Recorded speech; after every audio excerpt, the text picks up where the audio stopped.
عرضتان را سوی رحمان میبرم، نامه های مستمندان میبرم،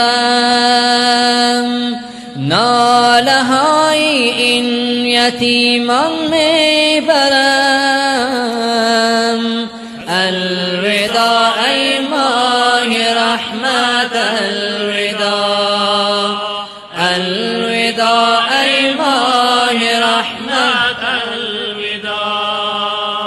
گر روی بر درگهی آن پادشاه، عرض کن از بندگانی پرگناه.